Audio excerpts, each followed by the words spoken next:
What if everything you believed about happiness is not only wrong or misleading, but is actually making you feel worse? In this video, I'm going to go through 4 common happiness myths that aren't really working for you. Myth number 1, that human beings have this natural default setting of happiness. So, a lot of our cultural beliefs, especially in Western society, buy into this belief that we are all just naturally happy. And that's just the default setting that most people run on. And so, I want to give you even some stats when it comes to mental health. The National Institute of Health says that 1 in 5 Americans struggle with mental health disorders. The World Health Organization says 1 in 8 worldwide citizens have a mental health disorder. So, if we look at those stats, obviously not everyone is walking around with this sense of euphoria or just happiness at all times. That's just not realistic. But forget mental health disorders. Think about just living a normal human life. So I always tell kind of people I work with, if you live long enough, at some point you're going to deal with painful stuff. And that kind of brand of pain is going to be unique to your own. Maybe you deal with isolation, loneliness, health issues, loss, anxiety, whatever the case is, or maybe you just have this like constant sense of not good enough and how that impacts your happiness. The more we can start to really bust this myth that everyone is just happy and you're the only one that isn't, the more you can start to lean into this more of acceptance stance. Myth number 2 is really the sense that if you're not happy, something is wrong with you, right? That really logically you can see how that's linked to myth number 1, right? Because if you walk around with this belief in our society reinforces this sense that everyone else is happy, everyone has figured it out, something then must be wrong with you because you haven't figured it out. What's the hack to feel better, not have these uncomfortable negative thoughts or feelings? And so then you start to judge yourself and criticize yourself because you feel like, man, I must be doing something wrong. And so when I start working with someone, there's this common sense of like, what's the golden tool or the hack that's going to help me figure it out because everyone else seems to have it figured out. And you, the therapist or the coach in the seat, must have it figured out. And so really there's a sense that we have to really bust this myth or this assumption that something is defective or wrong with you. From this lens of acceptance and commitment therapy and coaching, there's really this sense that actually the way our mind works, like this normal thinking process and the way language has developed in our brains actually means that it will lead to human suffering. We're going to give you the skills to learn how to move through that, but the more you can recognize that your brain can either work really well at times or it can really backfire and not work so well. So the more you can realize it's not a you issue, that's just part of the way we're programmed.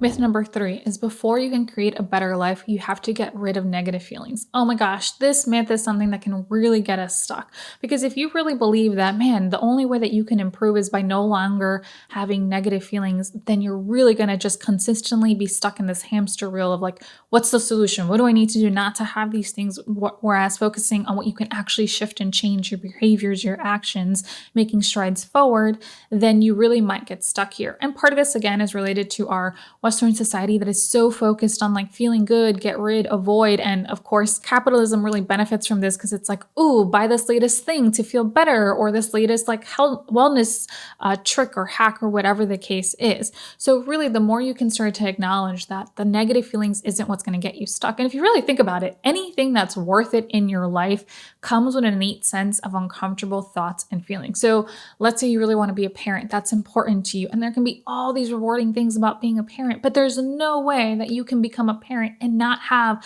negative feelings or thoughts at times. It's just two sides of the same coin. So anything that's really important to you will come with a sense of innate difficult feelings. And that's okay. That shouldn't be the reason why you shouldn't do it. You can learn to move through these negative feelings and still decide to make strides forward. Or if you think about if you wait for this like positive motivation or this sense of finally feeling ready to do something, and then that never comes, you're just going to get stuck. Really focusing on you can have these negative feelings and still do the actions that are important to you. Myth number 4, you should be able to control how you think and feel. And listen, this is something that's actually really common in the mental health treatment world, the sense that you should be able to control these negative thoughts and feelings. You should be able to challenge them and have more positive thoughts or like manifest more positive things in your life. And I'm not saying that those things don't work fully, but what I'm saying is that long-term, uncomfortable thoughts and feelings always come back. They might be different, they might be similar, but that doesn't mean that something's wrong with you, again, or that you're inadequate, or you just haven't found the best way to control these thoughts and feelings. Again, that's just the way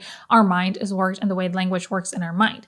Now, some of this might really work, like I said, in the short term. Like you might try to dispute a negative thought like, I'm not good enough, and remind yourself like, I am good enough, and still do the presentation. Great, that's really successful in the short term, but I don't want you to believe that then next presentation, when you have the thought again that something feeling again, you're like, you failed again because this negative thought is showing up again. It's really more of being able to shift the way you respond to these negative thoughts and feelings. And the more you can realize that you actually don't even have control that these thoughts show up initially, right? So a lot of times I'll tell clients, it's not like we can just turn off a light switch and make these thoughts and feelings not show up initially. They just showed up. And obviously it's not because you wanted them to show up. They just showed up. And once they showed up, then you get to really decide how you want to respond to those thoughts. And really, really crucial, like I said in this last myth, is really shifting more of the focus on trying to control that internal experience and more shifting the focus on controlling your external, right? So your actions, your behaviors, what I can see, what you're doing with your hands and feet, or what's coming out of your mouth, like what are you saying? So in that example of like doing the presentation, I'd be more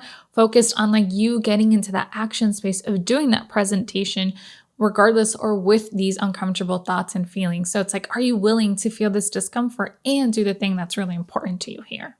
So all of these things really add up to what Russ Harris calls the happiness trap. And if you're interested, you can check out his book. I did a book review. You can look at here or look at the notes below on the book and that video I did before. But all of these are myths that I really work with clients to understand once we start working together initially, either in a therapy setting or a coaching setting, because a lot of these myths can unconsciously keep you really stuck. They can unconsciously really continue to make you believe that something is wrong with you and that you just need to learn the hack to not feel this way. And again, I'm not saying that there aren't tools or skills that can help you learn how to move through these things. But ultimately, the more you can accept and move into the space of like, there's going to be moments that you're not going to feel happy. And that's okay. At the end of the day, happiness is just a fleeting feeling, just like sadness is. Like, it actually wouldn't be natural for you to be constantly happy all the time. Like if you just dealt with a horrible loss, if you were happy, I'd be a little concerned there. So the more you can lean into the space of just like openness and then still taking strides or thinking about what's important in your life, what do you need to move forward, the less you're going to get stuck by these myths. All right, guys. And like I always say, I encourage you to continue nurturing your mind, body, and soul, whatever that looks like for you. Thanks.